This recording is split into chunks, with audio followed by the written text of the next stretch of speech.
পাণ্ডুত অনুষ্ঠিত ভাৰতীয় জাতীয় কংগ্ৰেছৰ অধিৱেশনত সভাপতিত্ব কৰিছিল তৰুণৰাম ফুকন, নবীন চন্দ্ৰ বৰদলৈ, শ্ৰীনিবাস আয়েংগাৰ, অৰবিন্দ ঘোষ। এই প্ৰশ্নটোৰ শুদ্ধ উত্তৰ হৈছে শ্ৰীনিবাস আয়েংগাৰ। আমাৰ নেক্সট কুৱেশ্যনটো হৈছে স্বাধীনতা আন্দোলনত প্ৰাণ আহুতি দিয়া প্ৰথমগৰাকী মহিলা কোন আছিল? কনকলতা, ভোগেশ্বৰী, মুংগ্ৰী, পুষ্পলতা দাস। এই প্ৰশ্নটোৰ শুদ্ধ উত্তৰ হৈছে মুংগ্ৰী। আমাৰ নেক্সট কুৱেশ্যনটো হৈছে কিমান চনত চুকাফা ৰজা হিচাপে ৰাজপাটত বহে? 1220 চনত, 1228 চনত, 1232 চনত, 1240 চনত। এই প্ৰশ্নটোৰ শুদ্ধ উত্তৰ হৈছে 1228 চনত। আমাৰ নেক্সট কুৱেশ্যনটো হৈছে অসমৰ সৰ্বপ্ৰথম বুৰঞ্জী কোনে লিখিছিল? টাইসকলে, মোগলসকলে, আহোমসকলে। ওপৰৰ এটাও শুদ্ধ নহয়। এই প্ৰশ্নটোৰ শুদ্ধ উত্তৰ হৈছে আহোমসকলে। আমাৰ নেক্সট কুৱেশ্যনটো হৈছে কোনজন আহোম ৰজাৰ দিনত মোৱামৰীয়া বিদ্ৰোহ হৈছিল? স্বৰ্গদেউ লক্ষ্মীসিংহ, চুহুংমুং, চুকাফা, প্ৰমত্ত সিংহ। এই প্ৰশ্নটোৰ শুদ্ধ উত্তৰ হৈছে স্বৰ্গদেউ লক্ষ্মীসিংহ। আমাৰ নেক্সট কুৱেশ্যনটো হৈছে আহোমসকল অহাৰ আগত অসমত কোন ৰজাই ৰাজত্ব কৰিছিল? বৰ্মন বংশৰ ৰজা, কোচ ৰজা, স্বৰ্গদেউসকল। ওপৰৰ এটাও শুদ্ধ নহয়।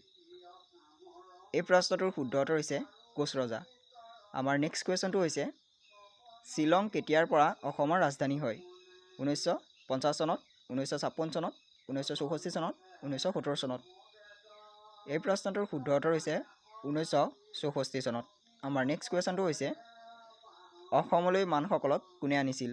লাচিত বৰফুকনে, স্বৰ্গদেউ ৰাজেশ্বৰ সিংহই, বদন বৰফুকনে, গদাধৰ সিংহই। এই প্ৰশ্নটোৰ শুদ্ধ উত্তৰ হৈছে বদন বৰফুকনে। আমাৰ নেক্সট কুৱেশ্যন হৈছে শিৱসাগৰত কাৰেংঘৰ কোনে সজাইছিল? স্বৰ্গদেউ চক্ৰধ্বজ সিংহই, চুকাফাই, স্বৰ্গদেউ প্ৰমত্ত সিংহই, স্বৰ্গদেউ ৰুদ্ৰসিংহই। এই প্ৰশ্নটোৰ শুদ্ধ উত্তৰ হৈছে স্বৰ্গদেউ প্ৰমত্ত সিংহই।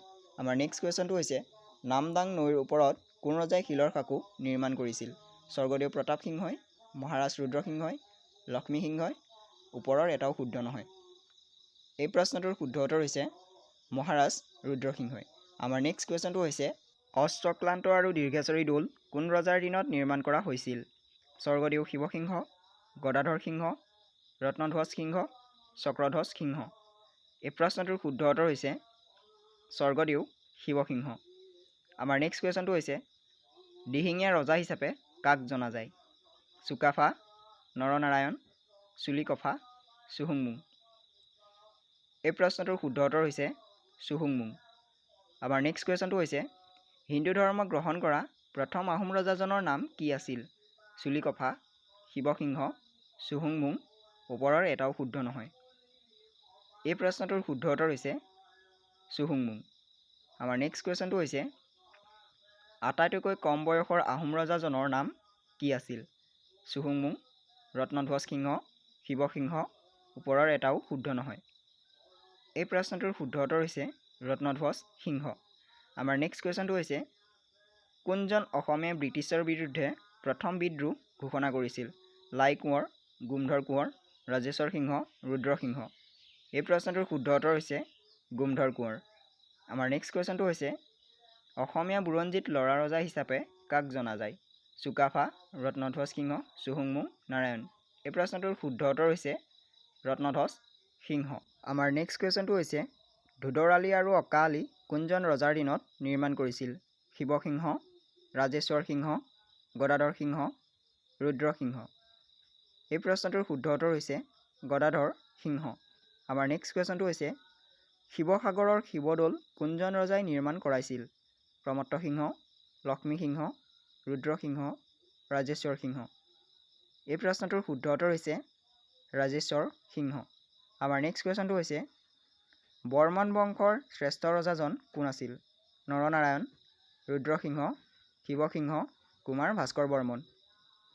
এই প্ৰশ্নটোৰ শুদ্ধ উত্তৰ হৈছে কুমাৰ ভাস্কৰ বৰ্মন। আমাৰ নেক্সট কুৱেশ্যনটো হৈছে শৰাইঘাটৰ ৰণ কাৰ দিনত হৈছিল? ৰুদ্ৰসিংহ, ৰাজেশ্বৰ সিংহ, চক্ৰধ্বজ সিংহ, ৰত্নধ্বজ সিংহ। এই প্ৰশ্নটোৰ শুদ্ধ উত্তৰ হৈছে চক্ৰধ্বজ সিংহ। ভিডিঅ'টো চাই যদি ভাল লাগিল তেনেহ'লে লাইক এটা কৰি দিব আৰু এনেধৰণৰ নতুন ভিডিঅ' প্ৰতিদিনে পাই থাকিবলৈ চেনেলটো ছাবস্ক্ৰাইব কৰি ল'ব। ধন্যবাদ।